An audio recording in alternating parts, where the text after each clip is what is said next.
Hi, my name's Emma Solomon and this is Ria Price and we're from the Department of Industry. This presentation outlines the key components of the proposed metering policy and regulations that the Department is consulting on from the 27th of August until the 30th of September 2018. We think it's important that as many people across New South Wales understand the proposed new policy so that they can provide feedback to ensure that the new requirements are practical and can be implemented on the ground. Better coverage and accuracy of meters was a key recommendation from both the independent investigation into New South Wales water management and compliance by Ken Matthews and the Murray-Darling Basin Water Compliance Review. While the headline was "No meter, no pump," both reviews recognised that 100% meter coverage was not practicable and may impose unnecessary cost burdens on small and low risk users. It was suggested that 95% of meterable take would meet no meter, no pump objectives. This will ensure greater accountability and transparency in water management so that the people of New South Wales have confidence that water is being managed fairly and equitably. As part of developing the policy, we considered different metering options to strike a balance between achieving near universal metering coverage and the significant cost that metering can impose. Some of the key messages we heard when we went on a roadshow in March and April this year was that there was strong stakeholder support for metering the majority of licensed water take. Coastal stakeholders were less supportive due to concerns about costs. We also heard that there's a need for transitional arrangements and grandfathering of meters so that people don't unnecessarily have to pull accurate meters out of the ground. So who will this new metering policy apply to? It will apply to water taken under a licence. It won't apply to water taken under a basic landholder right. It will only apply to water take that can be measured by a meter. It will apply to water take where a meter is already required, for example, under a licence condition. And significantly, it will apply to works which meet some of the new criteria that we've developed. We've developed a set of metering thresholds, which is up on the slide above, and I'll take you through. The first two thresholds relate to infrastructure size. For surface water, if you have a work, which could be a pump or a channel, which is 100 millimetres or over, you'll be required to have a meter. For groundwater, if you've got works which is 200 millimetres or over, you'll be required to have a meter. Where there are multiple works, either on your land holding or under your water access licence or your work approval, you'll also be required to have a meter.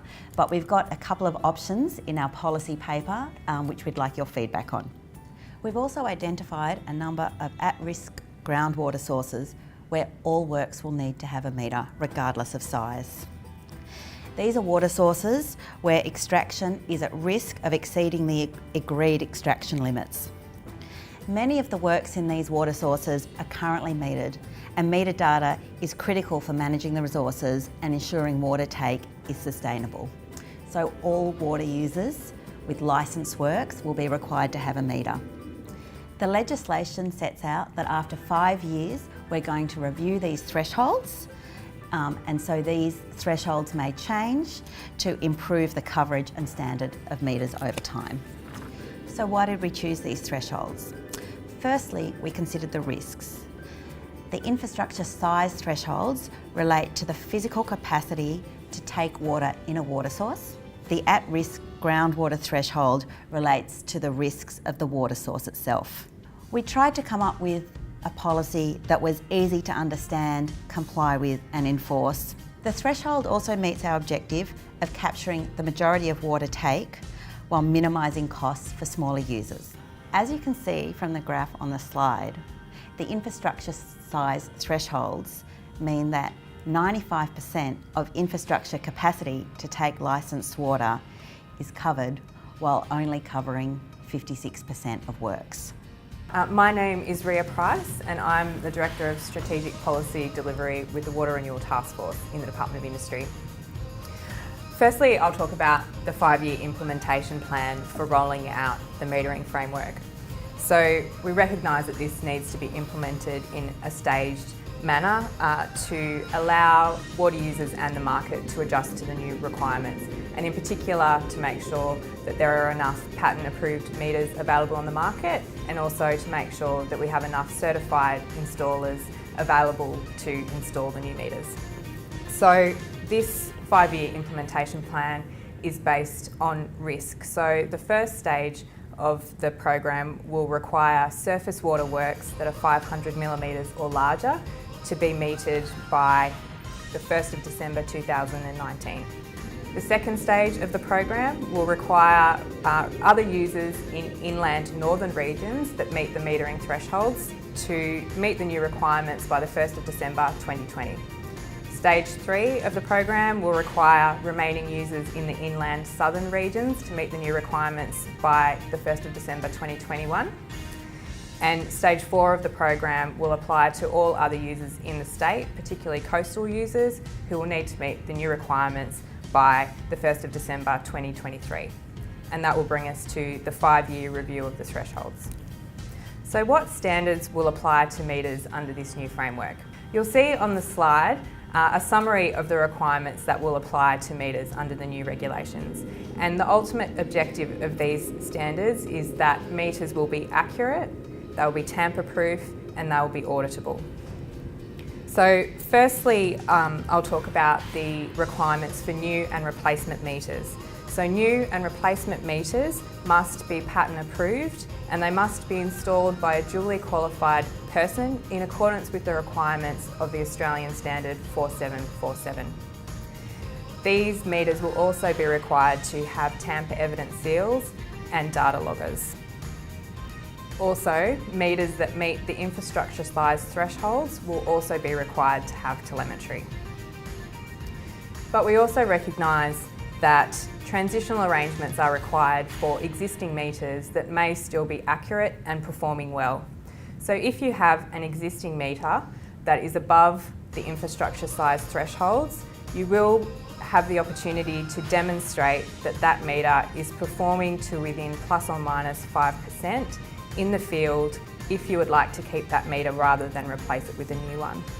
For existing meters that are below the infrastructure size thresholds, but that are required to have a meter because there's already a legal requirement to have one, or because they're in an at-risk groundwater source, we'll need to keep those meters and ensure that they continue to operate properly until the end of their life, at which time they'll need to replace the meter with a new one which meets the required standards. We're also proposing requirements around telemetry.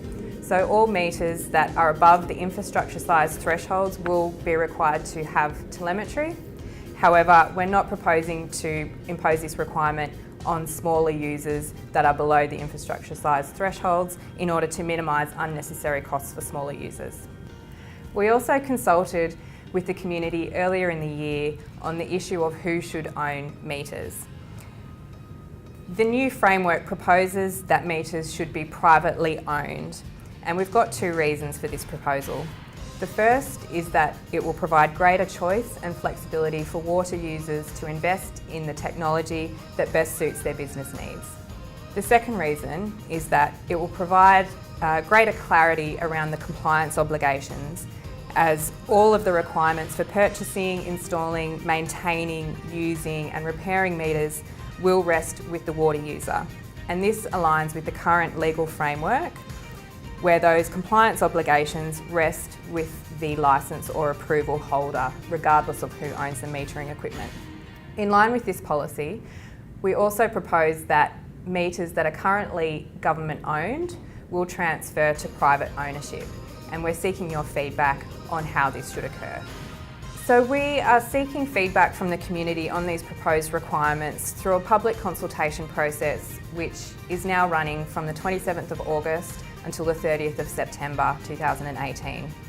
And this process will ensure that we can have regulations in place by the 1st of December 2018. So we invite everyone who has an interest in this issue to make a submission so that we can ensure the policy and regulations are based on the best available evidence and views of the community.